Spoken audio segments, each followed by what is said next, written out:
Salut à tous. Salut à tous, c'est Tekken Games.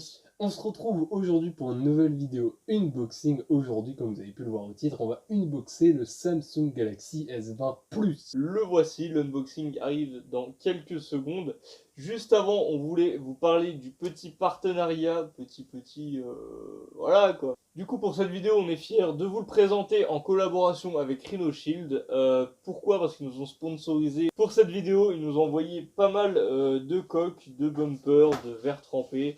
Donc voilà. Du coup, on va prendre celui pour le S20, puisqu'on en a reçu pour tous nos téléphones. On va essayer leur coque en direct. Donc du coup, bien emballé, voilà. On a un petit manuel à l'intérieur, donc qui nous dit comment installer la coque. Est-ce que c'est utile? Je sais pas, mais en tout cas c'est là. Ça nous dit aussi, assez important, que leurs coques ne sont pas indestructibles malgré ce qu'ils nous montrent dans leurs vidéos, et ils nous conseillent clairement de ne pas recommencer ce qu'on voit dans leurs vidéos. Ça paraît plutôt évident, qui va s'y risquer, pas nous. Mais en tout cas, c'est quand même réputé pour être du très solide, et la preuve avec toutes les vidéos qu'il y a. Du coup, nous, aujourd'hui, on va sur le téléphone. On a déjà le screen protector, donc en flexible, et la protection de caméra aussi. Donc du coup, on va tester la coque. Donc au niveau de la coque, vraiment, ça rentre au poil. Leur technologie qu'ils utilisent pour fabriquer les coques permet vraiment d'avoir un fit au niveau du téléphone parfait. Il n'y a pas un seul jeu, rien du tout. Même sur le S8, qui est un bumper, on va le voir juste là. Donc je vais pas pouvoir le mettre sur le téléphone parce qu'il filme, mais on a la coque juste ici. Donc qui est un bumper, j'ai déjà essayé avant la vidéo. Ça bouge très légèrement comme ça, mais vraiment pas autant qu'on le voit sur la vidéo. C'est vraiment très agréable en main, même pour un truc aussi fin, ça marche vraiment bien. Mais là, avec une coque solide suite complète, c'est encore mieux. Là, vraiment, c'est parfait, ça bouge pas, il n'y a rien à dire de spécial. Surtout toi qui as l'habitude de détruire tes smartphones en une semaine à peine, là, Une journée quand j'ai de la chance. c'est vrai, là, ça devrait tenir. Au niveau du feeling hein, sur la coque, les boutons fonctionnent vraiment nickel. Ça, il n'y a rien à dire, on dirait que c'est les boutons d'origine, ils sont vraiment bien découpés. Tous les ports sont bien là, sinon franchement, quoi dire de plus? C'est une coque, hein, ça protège. J'ai pris la finition carbone. Alors certes, je trouve que leurs coques sont un peu chères, mais si ça permet vraiment de rendre le téléphone quasiment indestructible, bien sûr, quasiment, hein, ça coûte quand même moins cher qu'une assurance C'est de ça. téléphone, donc Donc, franchement, ça vaut le coup. c'est je pense un très bon investissement. Quand je vois mon ancienne coque que j'avais acheté la moitié du prix et où le bord a cassé au bout de à peine 3-4 mois d'utilisation, celle-là je sais que ça ne fera pas. Donc bien évidemment, les liens seront en description pour que vous puissiez, si vous souhaitez, acheter des coques pour vos smartphones. À savoir que en ce moment, les collections Fortnite, Naruto, la NASA, enfin toutes les nouvelles collections viennent de sortir en collaboration avec des marques, des youtubeurs. Donc n'hésitez pas à aller faire un tour.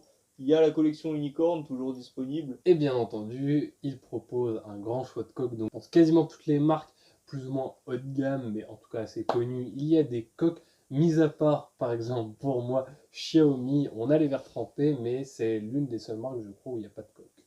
On enchaîne maintenant sur l'unboxing du téléphone. Du coup, c'est parti.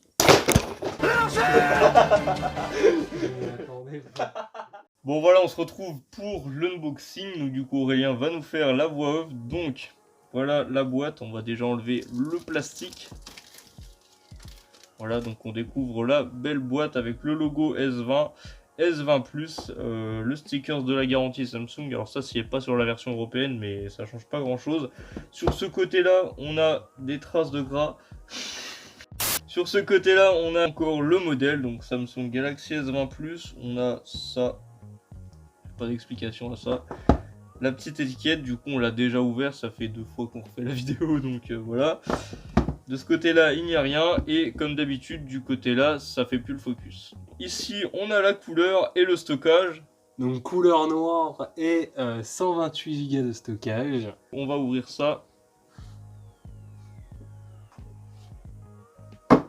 Oui, il a déjà été ouvert. Du coup, on va mettre le téléphone de côté parce que là, on va pas se mentir que du coup, c'est pas très joli tout ça. Encore moins du côté là. Dans la boîte, on a encore un truc.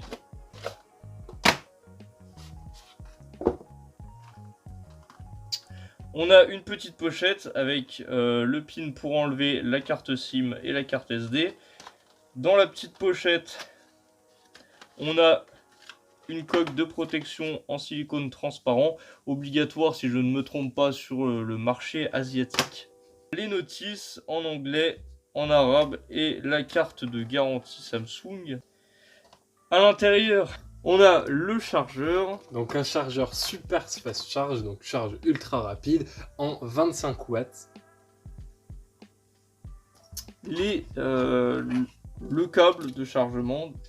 D'USB type C à USB type C. Les écouteurs qui sont juste ici. Donc des écouteurs de la marque AKG, c'est une marque assez bonne en termes de qualité. Qui fait partie de la filière Samsung. C'est pour ça qu'on en a sur tous les téléphones haut de gamme de chez Samsung. Donc on a les petits embouts en silicone et les écouteurs. Donc on va les déballer vite fait.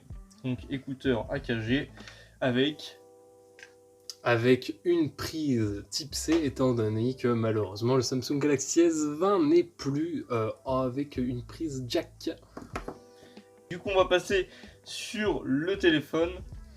Le dos du téléphone, donc, qui est un dos complètement en verre. Vu qu'on est sur le dos du téléphone, on va parler des capteurs photo. Nous avons donc 5 capteurs photo. Un de 12 mégapixels, un de 64 mégapixels et un autre de 12 mégapixels pour les caméras. Nous avons un zoom optique x3. Au niveau de la vidéo, on peut filmer jusqu'en 8K 30 fps, mais on peut filmer aussi en 4K 60 fps, donc une très très bonne qualité à ce niveau. Et donc la photo qui est au niveau, à la même résolution maximale. Du coup, on va repasser sur l'avant de l'écran. Enlever le film de protection. On a la fameuse petite caméra en goutte d'eau. Caméra avant de 10 mégapixels. Pour ce qui est de l'écran, donc la taille de l'écran est de 6,7 pouces. On a une définition de 3200 par 1440. C'est un écran AMOLED et la fréquence d'affichage est en 120 Hz, ce qui est plutôt élevé. Et le nombre de pixels par pouce est de 525. Et le format d'affichage est en 29e. Sur les côtés, on va retrouver sur la tranche de droite tous les boutons. Donc on a le plus et le moins, ainsi que le bouton d'allumage. Sur la gauche, on n'a rien du tout.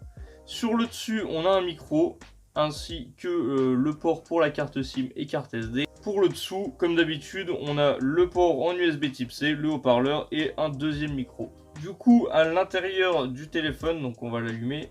Le téléphone a été entièrement reconfiguré, donc le capteur d'empreinte sous l'écran. Donc on va parler premièrement des performances du téléphone. Donc en processeur, on est sur une Exynos 990, donc l'une des dernières de Samsung. Si vous avez un téléphone qui est au niveau mondial, vous aurez une Snapdragon. En termes de RAM, on est sur la version 8 Go de RAM, mais une version 12 Go de RAM est disponible. Au niveau du stockage, on est sur la version ici 128 Go de stockage, une version 256 Go de stockage est disponible.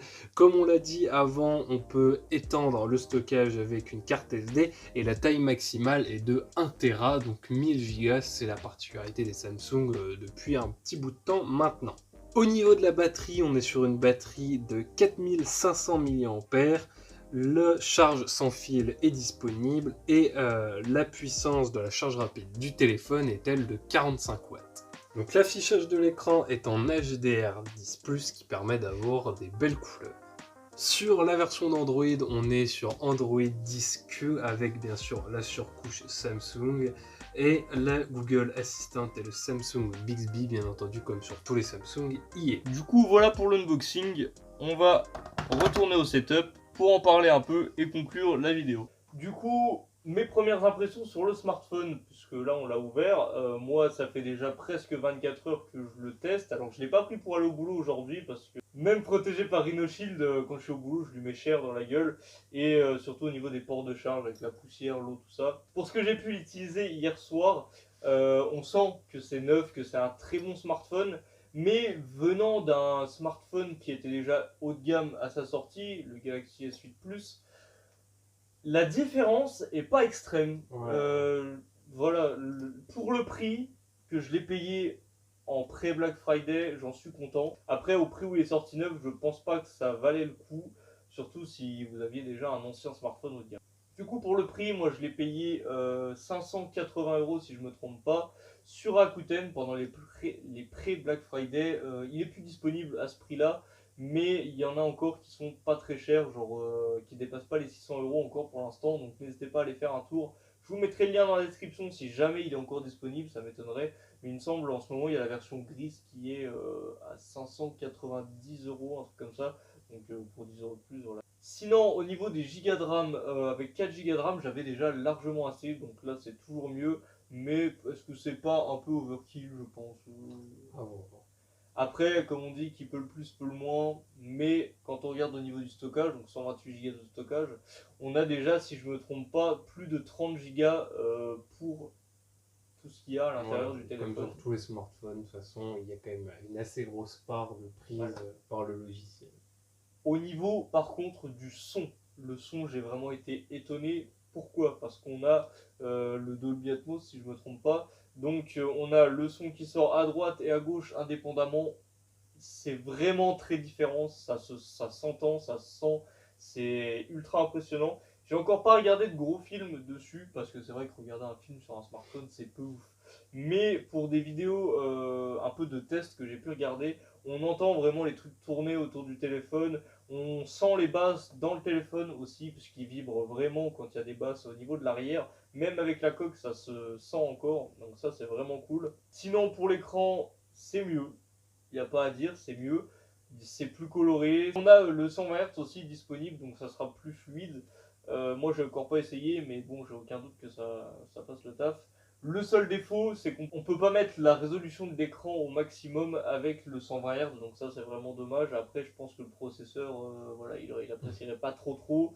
Donc, vaut mieux que ça soit comme ça. Dans tous les cas, je pense que ça sera un peu trop et pas forcément très utile. Au niveau des caméras, on a très peu testé, on a fait un petit comparatif en photo de nuit, c'était vraiment le truc qui m'intéressait le plus sur smartphone. Quand vous faites des photos, c'est vraiment différent, ça change tout. Le traitement qui suit après la photo est vraiment très utile, c'est fou, ça change vraiment tout. La nuit, vraiment, il n'y a pas de défaut, il fait des superbes photos.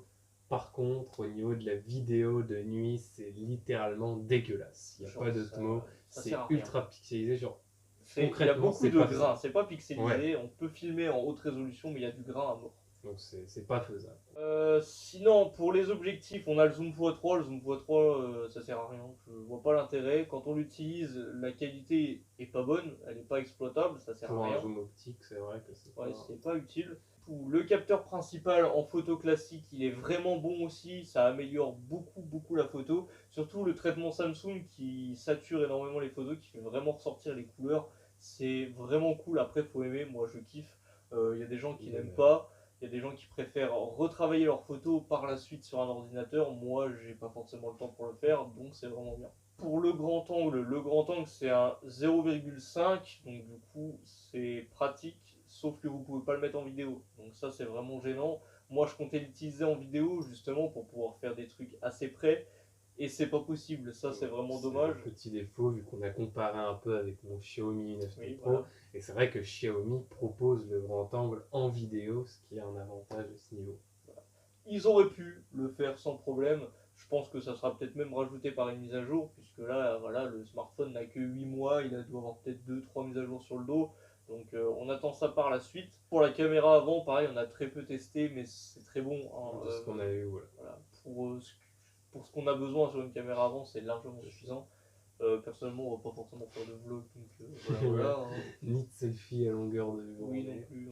Pour l'avoir testé dès le début de l'ouverture, du déballage, la batterie ne m'a vraiment pas l'air folle. Hein. En général, quand on unbox un smartphone, il est aux alentours de 40-45%. Il s'est vidé très vite. En même pas 4 heures, les 40% étaient partis, mais vraiment pas 4 heures, hein, très peu. Je m'en suis pas servi énormément. Le seul truc qui aurait pu pomper un peu de batterie, c'est le fait que j'ai téléchargé toutes les anciennes applications. Mais sinon, en soi, rien qui le justifie vraiment. Là, je l'ai chargé il y a combien de temps à peu près il y a 2 heures, je m'en suis quasiment pas servi, hein, franchement. On a refait l'unboxing, j'ai montré 2-3 trucs à Aurélien sur le téléphone, on a perdu 20%. Voilà, c'est énorme. Disons que quand on a une batterie de 4500 mAh, ce qui est quand même une très grosse batterie, on ne s'attend pas à ce que la batterie soit aussi faiblarde.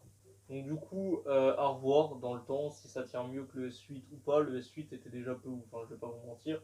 Si vous travaillez vraiment toute la journée, que vous êtes en cours, vous en servez donc pas particulièrement, ça tiendra la journée. Si vous êtes en vacances, que vous commencez à vous en servir toute la journée, il tiendra même pas la moitié. C'est impossible, j'en suis sûr. C'est un défaut, je pense qu'on peut voir un petit peu sur tous les Samsung.